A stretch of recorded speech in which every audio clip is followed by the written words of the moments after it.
Hey, ghoul friends. It's me, Adrian or Ayden. Either way, I am still your host, and you are still listening to Susto, the podcast of spooky, scary stories centered on Latin American folklore. Not only can you listen to this episode, you can watch me. We're making direct, uninterrupted eye contact here. I'm looking into your soul, and you're looking into where I should have a soul, but I sold it. Okay. Speaking of selling things, big life update. Listen, when I say ghoul friend, I mean it. I get on here to yap and talk to y'all, and I want you to talk right back to me too. I sold my car. Major life update. I am thankfully, Jeff and I are in a situation where we don't need two cars. We don't each need to have a car. So we downsized to one car. We hang out all the time anyway. He's kind of cool. He's kind of my friend, I guess.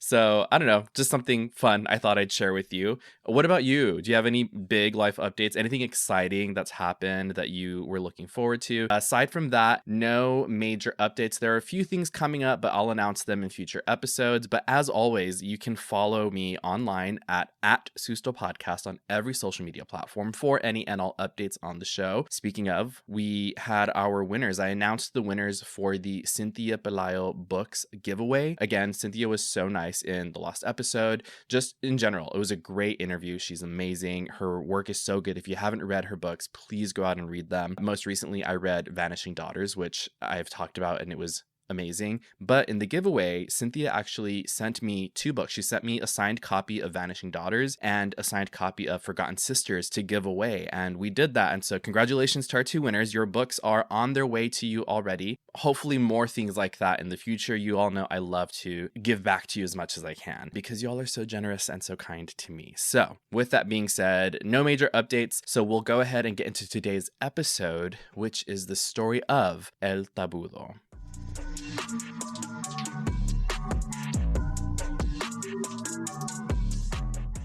Hey, what's up? I'm Charlie. And I'm Tyler. And we are Believing the Bizarre, a paranormal podcast that dives into the unknown and the unusual every Tuesday. We discuss hauntings, cryptids, aliens, UFO encounters, conspiracies, and more. And we break down whether or not we find them believable.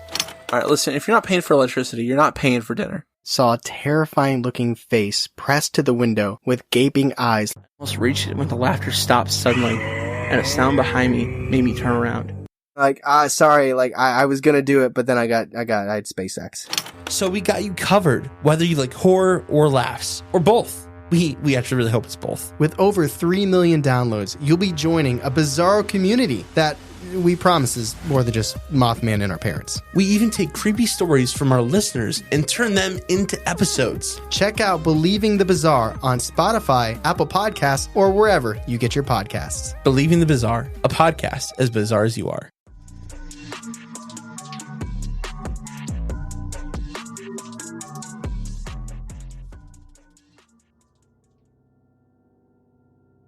On the peaceful shores of Lake Coatepeque, nestled among the volcanic hills of El Salvador, a wealthy man made his home. He wasn't a native of the region. He relocated from San Salvador, fleeing the chaotic bustle of the city for the serene beauty of the lake. His mansion stood grand and imposing, staffed by locals, but the man held little respect for them.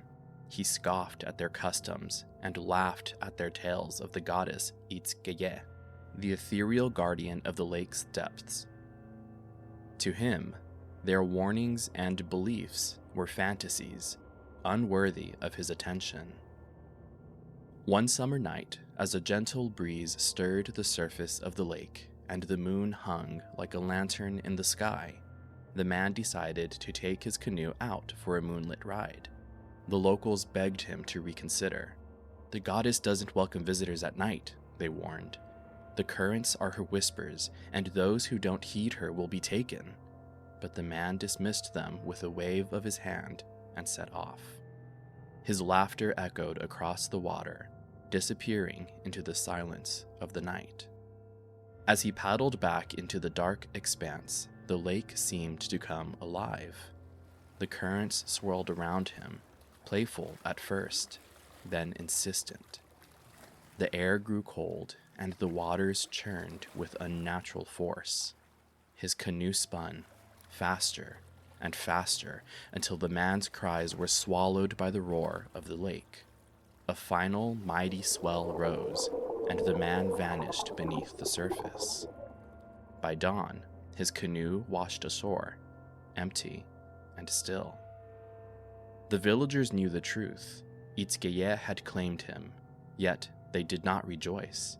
The staff cared for the abandoned mansion, unsure of their future, while the lake remained calm and silent once more.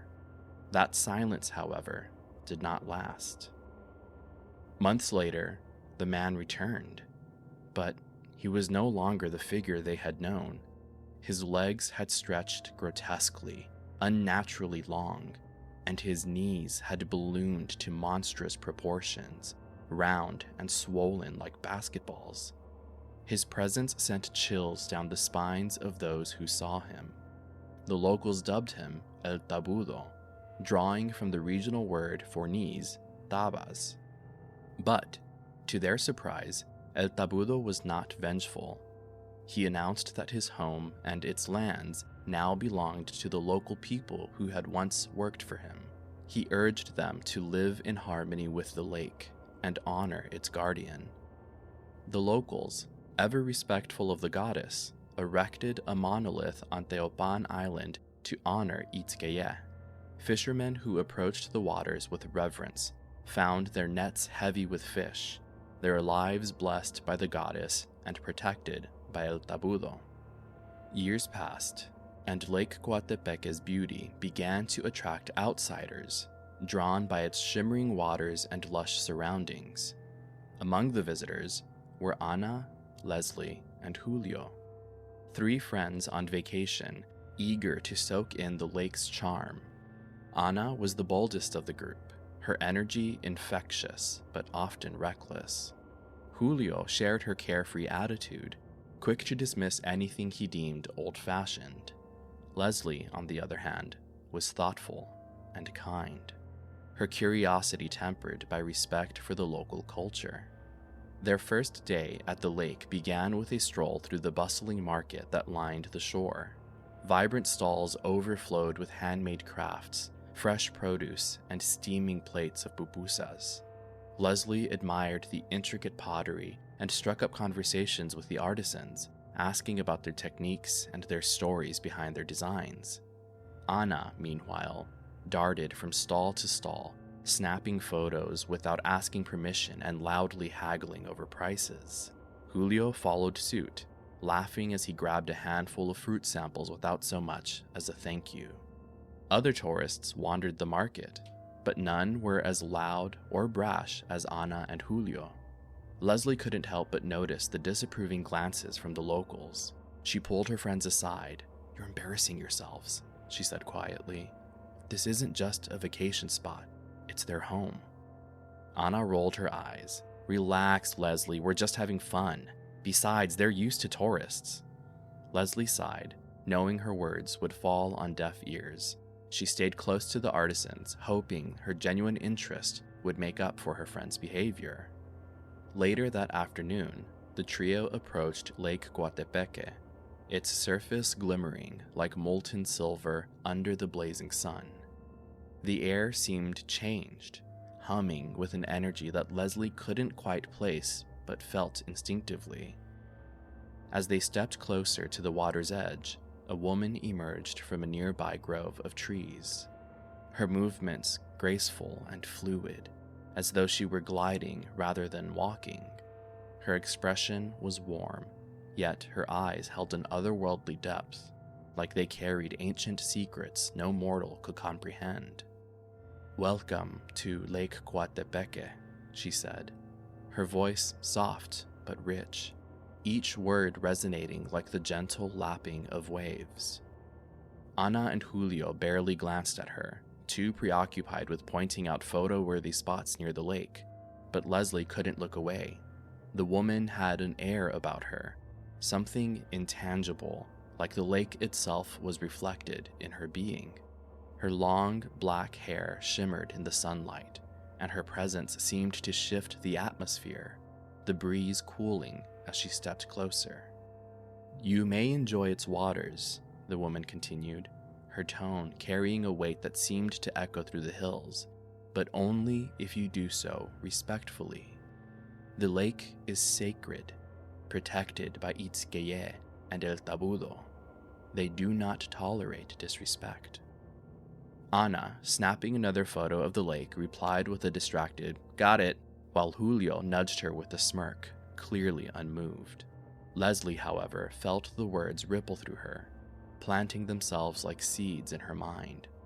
She couldn't shake the feeling that this wasn't just a casual warning, but something divine. A message wrapped in layers of mysticism that Ana and Julio were too stubborn to see. Leslie cautiously stepped closer to the woman, compelled by something she couldn't explain. For a moment, she thought she saw a flicker of light pass through the woman's eyes, like sunlight reflecting off water. "Thank you," Leslie said quietly, her voice tinged with awe. The woman smiled gently at Leslie, her expression softening. "Respect the lake," she said simply. Then, with a glance at Ana and Julio, who were now laughing and nudging each other, her serene expression seemed to harden ever so slightly, as though she already knew their hearts were untouched by her warning. She turned and walked away, her figure seeming to dissolve into the dappled shadows of the trees. Ana and Julio laughed it off. "That was dramatic," Ana quipped. "Come on, we're here for fun, not ghost stories." An elderly man in a weathered fishing coat approached them, his face lined with years of experience. "I can take you out on the lake," he offered, gesturing to his nearby motorboat. Leslie hesitated, her feet frozen in place. "I'll stay here," she said firmly. Her voice was quiet but resolute, surprising even herself. "You two go ahead, but I don't think it's a good idea." Ana snorted in disbelief. "Leslie, you're seriously buying into that nonsense? We're gonna have a blast, you're missing out." Julio nodded in agreement, already heading toward the dock where the old man waited with his boat. Leslie didn't budge. She turned back towards the woman's path, where the trees now stood still and silent, no trace of her presence remaining, but Leslie felt it, an unseen force as vast and enigmatic as the lake itself.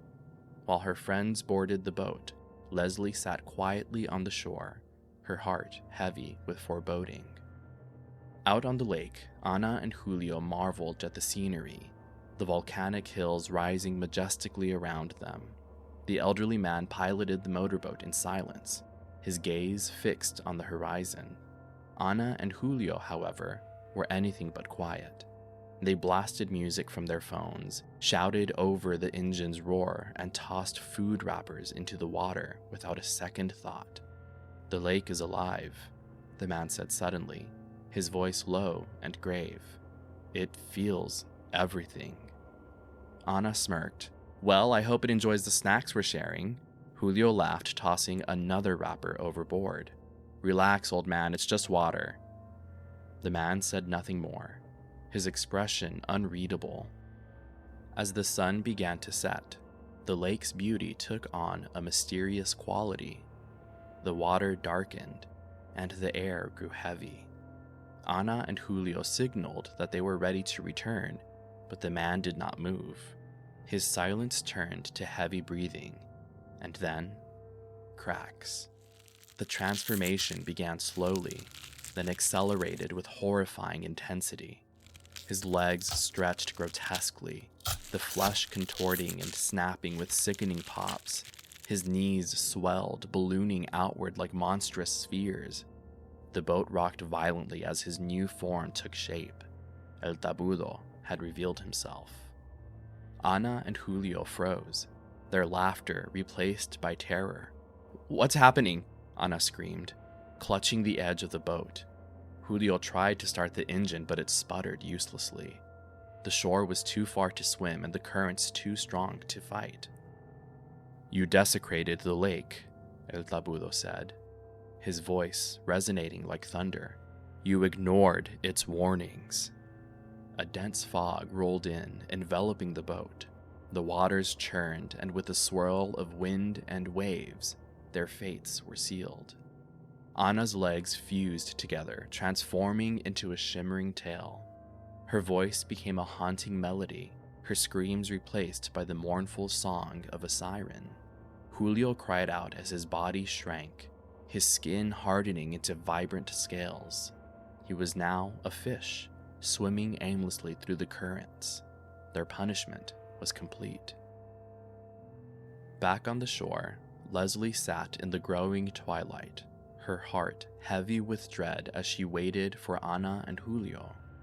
The lake lay before her, its surface unnervingly still, as if it had swallowed the noise of the world.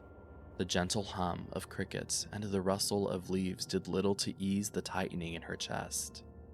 Something about the air felt charged, like the calm before a storm.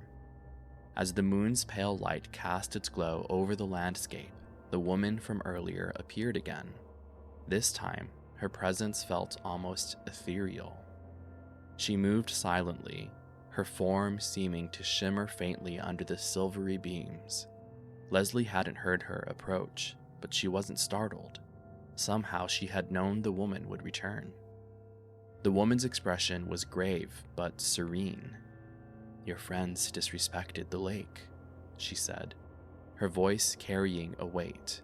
Her tone wasn't harsh, but it resonated with an undeniable authority, a truth that Leslie couldn't dispute. El Tabudo does not allow such deeds to go unpunished. The waters are sacred, and those who mock them face consequences that even prayers cannot undo. Leslie's breath hitched. She felt it all along, but now the words confirmed what her heart already knew. What will happen to them?"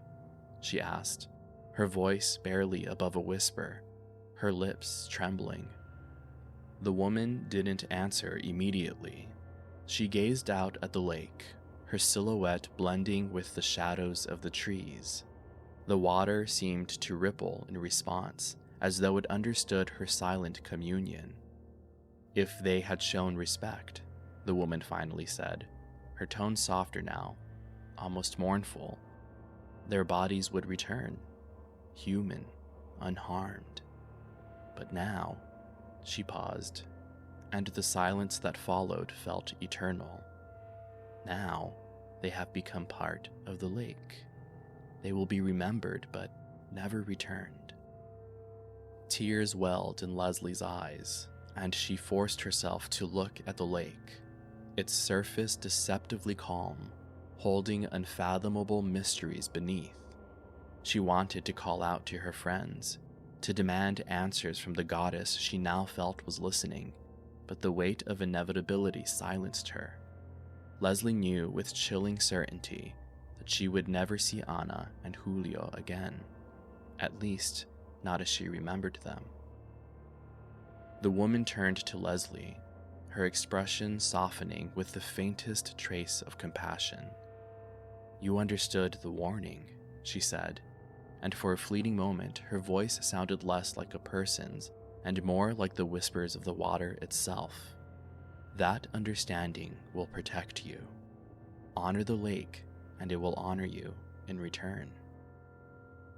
Without another word, the woman stepped back into the shadows, her form dissolving like mist into the light. Leslie sat there alone, the lake stretching endlessly before her, its beauty now tinged with grief and reverence.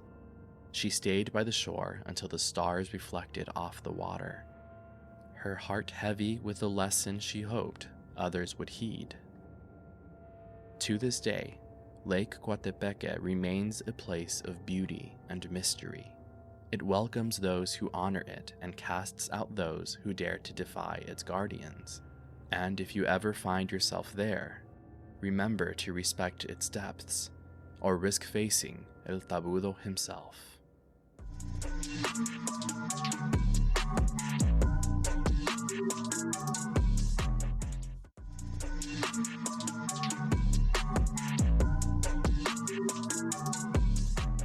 Welcome back, Wolf friends. Thank you so much for listening to this story, which is another Susto original, researched, written, and co-written by Jeffrey and myself. So we have a couple of sources to get through. Right off the bat, though, I do want to say that this story is coming out of El Salvador, which I believe we mentioned in the story itself, right? Yes, we did. So that's the area of the world that we're exploring today. And we have, again, several sources. This first one that I have, perfect name for this website, leyendasdeelsalvador.com. And again, all direct links are in the Susto Google Docs on Patreon. This is just from their mythological legends, the entry of the Tabudo or El Tabudo. And this is talking about the area itself and El Tabudo himself, right? It says Lake Coatepeque is a fantastic spot located in the department of Santa Ana in the municipality of El Congo. This lake is popular with tourists who want to admire the natural beauty that adorns it. Although many people come to this place every day, few know that there is a legend hidden here that is well known to most residents. The legend of the Tabudo. And then this, again, this is going to kind of recap the story itself, but a kind of like condensed version. This says, the Salvadoran legend is well known to fishermen, residents, and some visitors of Lake Coatepeque, who tell of a day when the owner of a beautiful mansion located on the other side of the lake went out for a ride in a canoe. But something strange happened. According to the story, while he was on the shores of the lake, he was mysteriously swept away by an underground current that carried him to the domain of Itzkeye, the goddess of fresh water. Since then, nothing more has been heard of him, and he has never been seen alive again. A few months after this happened, that man appeared transformed into El Tabudo. So then this continues to say, as we mentioned in the story, that some time went by and the people that were working at his home, they just kind of continued their work because they were like, I mean, who knows what happened to this guy? Will he ever return? How do we, I would assume that they're thinking, how do we explain this, right? But it says that, time went by, they continued to care for the home and the property, and he returned. But this continues, they were perplexed to see him because his knees had widened so much they looked like a pair of soccer balls. This says, we said basketballs in the story, which similar sizes, right? As had his lips. This is a detail that I don't think we included in the story, but that his lips kind of, what I saw in several of these sources, his lips stretched. So if you think like a fish's mouth, the mouth is a lot wider, right? And it's got that, like, I don't know how to make that face, but you can imagine what I'm saying. So it also transformed his face. Again, the name the Tabudo comes from tabas, which means knees. And it says, although many people relate this with a certain degree of fear, the truth is that the Tabudo is a good spirit who should not be feared. So again, after he came back already physically transformed, so in this non-human, maybe kind of like aquatic humanoid form, that's when he tells people like, hey, what is up, my guys? Like, thank you for taking care of the property. It's yours now. You take it. So he just came back to deliver that message. It also says that when he appears to people, he appears as a fisherman. I guess he has this shape-shifting ability, right? Again, these like shape-shifting nature protectors this is like a big genre in the stories that we've done here on Susto. But this says that he appears to people as a fisherman, and that those who fear him and they flee, they run away, that they're just nothing really happens to them. But if they're out there, fishing, they don't catch anything, right? But if they maybe not welcome him, but if they're just like chill with him there, if they're okay, they don't freak out. They're like, yeah, sure, fine, whatever, you can hang out. Random fishermen, then they have a good catch, right? So not really a spirit or like a creature. He's not a spirit. He's like, well, I don't know. Is he a spirit? Who knows? Because if he's still around, or he could just be an immortal creature now.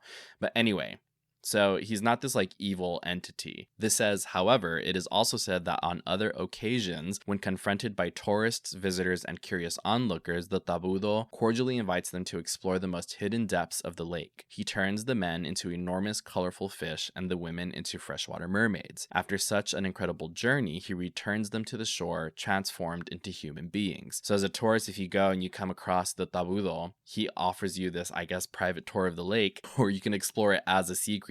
It would be fun to choose like what kind of sea creature, right? And this is kind of assigned by gender on a binary, so it's only men and women, but gender is a spectrum. So can I go and say, hey, would love to take the tour, can I be like a mantis shrimp or something cool like that, right? Do you only get those two options? come on, Tabudo, it's 2025. What are we offering the people, right?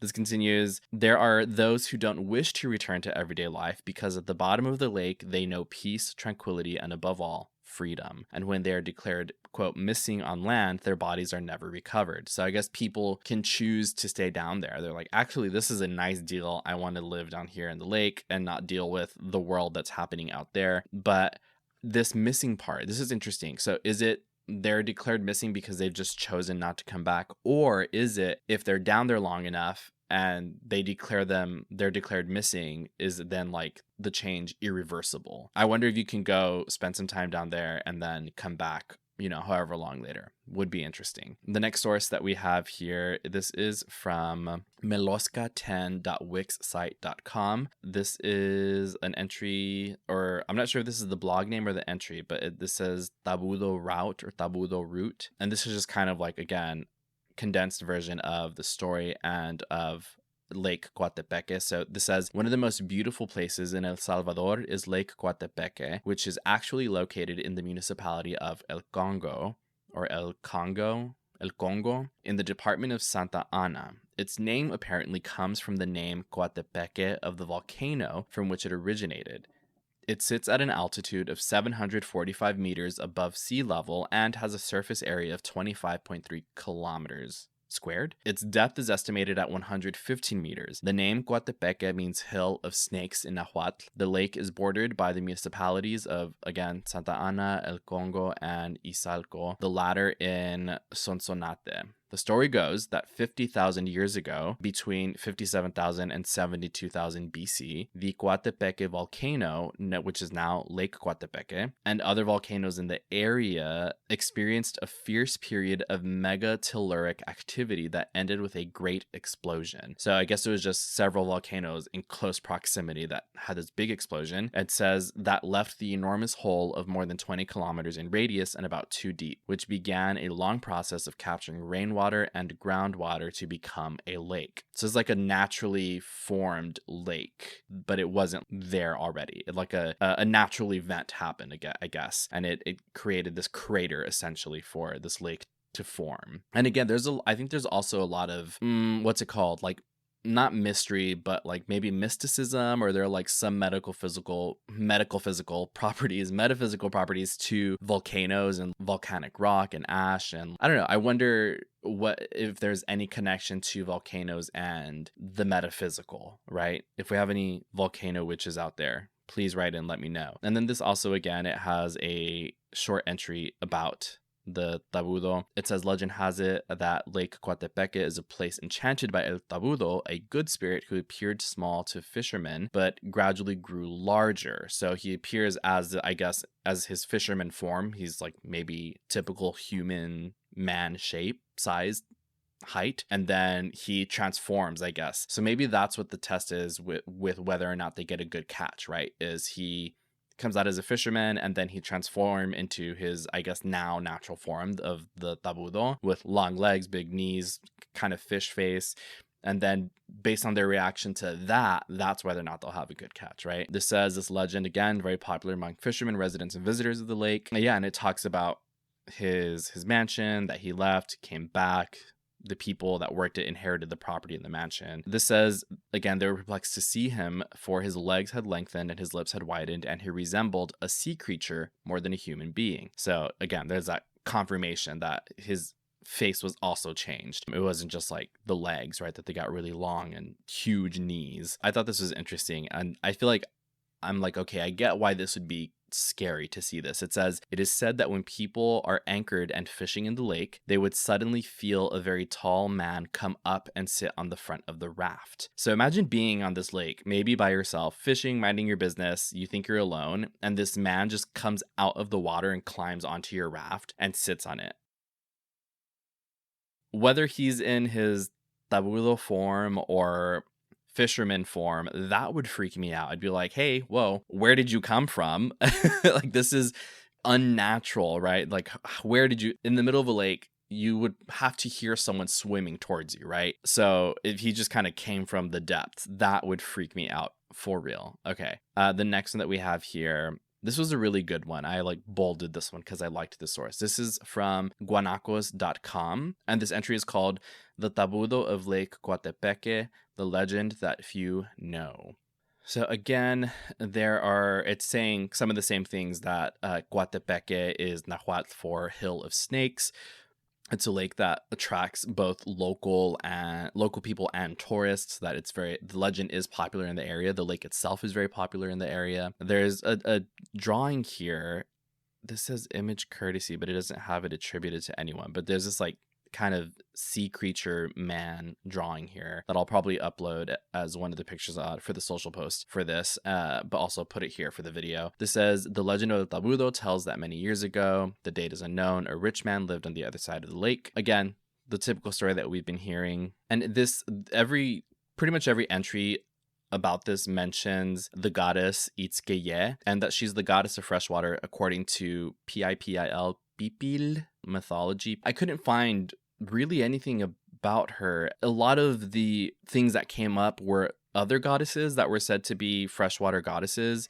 Yeah, there are other names that come up. So I'm not sure. I wish there was more solid stuff about her. And I wanted to look into her because this is the name that's being used across these stories. But I'm not sure. I'm going to maybe have to revisit her and do a little bit of a deeper dive, no pun intended. Because yeah, it was strange to me that her name was mentioned. But when I searched just general like freshwater goddess El Salvador, that other names came up. So I'm not sure. What I really liked about this source that I got really excited about was that there's a bunch of videos here. So there's this one, it's a report on the legend of El Tabudo, which is courtesy of Noticias for Vision, La Leyenda del Tabudo. And this is on YouTube. And again, this is within this source, but I'll link them as well, the videos. This says other versions of the legend says that, people tell it with a certain amount of fear. Some people say that he's generally small, but he grows larger in size. So I guess like his appearance is generally debated. There's that mention of him kind of blessing someone's catch of the day and keeping them safe on the water. There's another video here from a documentary simply titled El Tabudo, which seeks to share the legend of the area, which is from TV La Vieja. This is also on YouTube. Okay, this is another part that I wanted to read from this entry. It says, according to interviews conducted with locals of Lake Coatepeque by the director of the El Congo Cultural Center, Jose Vanegas, some encounters with Tabudo are described. And these are a couple quotes. So this one person says, Andres chased Chela away. When they went fishing, they saw him swimming and he'd ask them to wait for him and then they'd run away. So I'm assuming they saw El Tabudo, he asked them to wait and they ran away. They say he's Chele, which I looked up. It's spelled either one of two ways, either Chele with one L or two L's, which would be Cheye, which means someone blonde and light-skinned or pale. This says, with a slanted face, naked, a small body, and a tiny, very deformed head. When he was crouching, his knees reached well above his head, and he has very long, thin, and ugly arms. This next quote says, over in Putarenas, another one came along. He climbed onto the raft. Then the fisherman grabbed him with, this is translated from English, but it looks like it's saying that the fisherman grabbed a paddle and they pushed him off the raft with their paddle. And that apparently this fisherman developed a fever for 3 days, perhaps from the fright or from the Susto. This next quote says, this Tabudo is the guardian of the lake. He used to come and scare people away. He didn't like people fishing. He'd swim out and the bones would stick out of the water. Whoever he came out to would get a fever from the fright. So again, this idea of like people would see him and they would get Susto and they would get physically sick from how scared they were. And this last quote here, it's a short one, says, the lake used to be very sinister, more lonely. People would suddenly throw stones at us. There are evil spirits wandering around, enchantments of the lake. So I'm guessing like people that were in the lake, they were having rocks thrown at them from they don't know where. But I think it's really cool that this was on the news there. So again, you can find these videos. Honestly, if you just search El Tabudo on YouTube, I'm sure a bunch of these videos will come up. What I thought was very interesting also about this one is this continues. It says, the Tabudo bears a resemblance to El Silbón, which we have done on Susto before, a character from the legends of Venezuela and Colombia, as the Silbón's legs were so long that when he sat, they extended past his head. This characteristic is unique to the Tabudo of Lake Coatepeque in El Salvador. According to the story, and we know the story of El Silbón, that he was, after murdering his father, he was cursed to wander the earthly realm with his father's bones in his bag. And I think this is one of the pictures that I posted on social media for El Silbón. I'll put it here in the video where he's kind of crouched. It's this poster kind of, or like this wood cutout of him, and you can see he has really long arms and really long legs. So I don't know, I thought it was interesting, that connection between their physical appearance between El Silbón and El Tabudo. So there are a few more links that we have here, but they're all essentially kind of saying the same thing. It's the really short, like condensed version. Some of them are on listicles of like a bunch of other legends, and it's like a small entry just generally explaining the story as we've told it already. But this last source that I have here, it's a Wikipedia entry about Coatepeque, which is more about like the geographical kind of structure or description of it, and I wanted to share it with you. It says Coatepeque is a volcanic caldera in El Salvador in Central America. The caldera was formed during a series of rhyolitic explosive eruptions from a group of stratovolcanoes between about 72,000 and 57,000 years ago. So again, as we mentioned earlier, this is a more technical way, I guess, or a more scientific way to talk about it, but that it was several volcanoes, they exploded and they caused this specific type of explosion that caused this crater. It says, since then, basaltic cinder cones and lava flows formed near the west edge of the caldera, and 6 rhyodacite lava domes have formed. The youngest dome, Cerro Pacho, formed after 8,000 BC. So these are this is a very old lake. I don't know how many varies I could say, but just to emphasize, an extremely old lake. It says Lake Coatepeque is a large crater lake in the east part of the Coatepeque caldera. It is in Coatepeque municipality, again, Santa Ana, El Salvador. There are hot springs near the lake margins at 26 square kilometers. It is one of the largest lakes in El Salvador. In the lake is the island of Teopan, which was a Mayan site of some importance. So this mention of Teopan, I think it's perfectly timed. It was in one of those shorter entries. That was one small deviation that I noticed in the story. In that one version, it said that he, went out for his canoe ride, his boat ride, whatever, before his transformation to El Tabudo. And on his way back home, he passed by this island, Teopan, and that he got distracted and he was going to venture towards it. And that's when he got swept up in the currents, and that this goddess kind of took him and transformed him, right? The last little interesting part here says, Lake Coatepeque is also known to change colors from blue to turquoise. According to authorities, this is a cyclical phenomenon that occurs from time to time. The color change has happened in 1998, 2006, 2012, 2016, 2017, 2018, and 2019. I wonder what color it is right now. That's interesting. That I wonder also what causes that color change. But that's interesting that the color does change. I'm trying to think of if I know of any other kind of bodies of water that do that. Okay, and so it looks like those are all the sources that we have for you today.